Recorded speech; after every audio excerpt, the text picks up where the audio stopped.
اگر ہم اپنی خوراک کو محدود کر لیں، متوازن اور معیاری کر لیں. اصل بات یہ ہے ہم دیکھتے نہیں ہم کیا کھا رہے ہیں. ہماری غذا میں معیار کا کوئی توازن کا کوئی اس میں کوئی عمل دخل ہی نہیں ہوتا. بس ہم دیکھ بس پیٹ بھرنا ہے ہم نے. حالانکہ اصول یہ ہے کہ اگر آپ چاہتے ہیں کہ آپ کو دن کے وقت پیاس نہ لگے، آپ سحری میں کم کھائیں. اس کا ایک طبی نکتہ ہے، وہ یہ ہے کہ آپ جتنی خوراک زیادہ کھائیں گے اس کو ہضم کرنے کے لیے معدے کو اتنا زیادہ پانی درکار ہوگا. اچھا آپ اب اونٹ کی طرح زیادہ پانی تو اسٹور کر نہیں سکتے، ہوگا تو وہی 2-3 گلاس ہے. اب جب دوران ہاضمہ وہ ختم ہو جائے گا تو پھر معدہ آپ کے جسم سے پانی کو سک کرے گا. پھر آپ کے جسم سے جب پانی کی کمی ہوگی پھر آپ کو تلخی لگے گی، پھر آپ کو پیاس لگے گی. لہٰذا اگر آپ چاہتے ہیں کہ آپ کا روزہ پرسکون ہو، پیاس نہ لگے، آپ سحری میں کم کھائیں. اور یہ للے تلے جیسے آپ آملیٹ کھا رہے ہیں، آپ سادہ روٹی کھائیں، نہیں کھائیں، بس کافی ہے. اور اس طرح افطاری میں بھی، افطاری میں آپ سادہ کھائیں، پھل کھائیں، کھجور کھائیں. کھجور سے بڑی کوئی غذا نہیں ہے. یہ نبی کریم صلی اللہ علیہ وسلم کے دور میں ہم پڑھتے ہیں کہ آپ نے ایک کھجور سے روزہ افطار کیا، آپ نے ایک کھجور سے روزہ رکھا.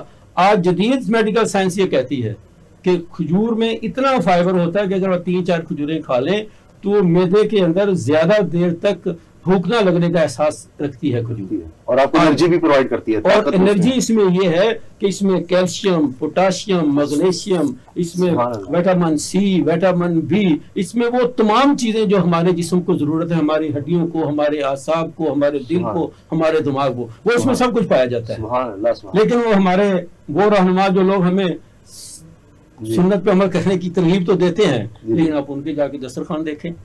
یہ جو قول و فعل میں تضاد ہے، اصل میں ہمارے معاشرے کا یہ بھی ایک بہت بڑا المیہ ہے.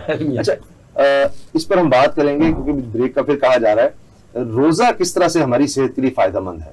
یہ بھی بڑا کہا جاتا ہے. باہر کے ملکوں میں تو اب یہ ٹرینڈ بن گیا ہے، ان کو تو یہ بھی چاروں کو شعور نہیں کہ ہمارے لیے تو یہ فرض ہے، ایک عبادت ہے. وہ تو اس پر عمل اس لیے کریں کہ جی صحت پہ بڑے اچھے اثرات ہوتے ہیں، ہم نے تو کرنا ہے. حکیم صاحب چونکہ وقت کم رہ گیا، روزے کے حوالے سے فرما دیجئے کیا اس کے فوائد ہیں. نبی کریم صلی اللہ علیہ وسلم نے آج سے 1400 سال پہلے تندرست رہنے کے لیے ہمیں یہ ترغیب دی اور ہدایت دی کہ ہفتے میں 2 روزے رکھو، پیر اور جمعرات. یہ 2 روزے جو ہیں یہ سنت ہے، اور ان کا فلسفہ بھی یہی تھا کہ آپ صحت مند رہیں. یہ آج سے 1400 سال پہلے کی بات ہے. ابھی ہم روزے کی بات کر رہے تھے تو روزے کا جو مقصد ہے وہ تقوی ہے. تقوی سے توکل اور توکل سے قناعت. جب یہ 3 وصف پیدا ہوتے ہیں تو ہوس وغیرہ، وہ بات ہوس کی کہتے ہیں تو وہ ختم ہو جاتی ہے. اور ہماری بیماریوں کا تعلق بھی ہماری ہوس سے ہے. بہت خوب. ہوس ہوگی تو کئی بیماریاں پیدا ہو جائیں گی. وہ جسمانی اور روحانی ہوس آئے گی، حسد بھی آئے گا. بالکل. اچھا، روزہ جو ہے جب ہم بھوکے ہوتے ہیں تو ہمارے جسم کا ایک سیلف سسٹم ہوتا ہے، وہ خود بخود آٹو کام کرتا ہے. ہمارے جسم کے اندر وہ جمع شدہ زہریلے مادے، وہ چکنائیاں جو ہمارے جسم کے لیے نقصان دہ ہوتے ہیں، جب ہم بھوکے رہتے ہیں تو ہمارا جو میٹابولزم ہے ان کو کام میں لاتا ہے. وہی چربی جو ہمارے لیے نقصان دہ تھی، کولیسٹرول ہے، یورک ایسڈ ہے، اس طرح کے جتنے دوسرے مادے ہیں، بھوک میں وہ جو میٹابولزم ہے اسے انرجی میں کنورٹ کرتا ہے، وہ ہمارے جسم کے لیے اسے مفید کر دیتا ہے. سبحان اللہ، سبحان اللہ. اور جتنا ہمارا معدہ زیادہ خالی رہے گا، اسے آرام ملے گا، اس کی ورکنگ پاور بڑھے گی، اس کی قوت ہاضمہ بڑھے گی. ہماری انتنیاں ہیں ان کی بھی وہ قوت ہاضمہ زیادہ ہوگی، ان کی جو کام کرنے کی صلاحیت ہے اس میں اضافہ ہوگا. کیونکہ ہمارے آج کل کی جو خور و نوش کی عادات ہیں وہ اتنی زیادہ ہوگی کہ میرا خیال ہے آپ کسی دفتر میں چلے جائیں، کسی گھر میں چلے جائیں، آپ کو وہ چائے، بسکٹ، بوتل، ارے یہ وہ چیزیں جو معدے کو سکون کرنے کا موقع ہی نہیں ملتا.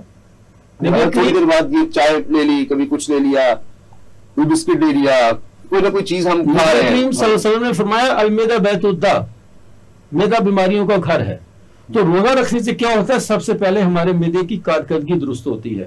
روزہ رکھنے سے بلڈ پریشر سے آپ کو نجات ملتی ہے، روزہ رکھنے سے آپ کی شوگر سے آپ کو نجات ملتی ہے، روزہ رکھنے سے جتنے ذہنی مسائل ہیں آج کل ہوتا ہے اس دور میں، ڈپریشن، سٹریس، ٹینشن، انزائٹی، یہ بہت بڑے مسائل ہیں ہمارے اس معاشرے کے، ان سے آپ کو راحت ملے گی، اور اس راحت کا تعلق اس تقوی سے ہے۔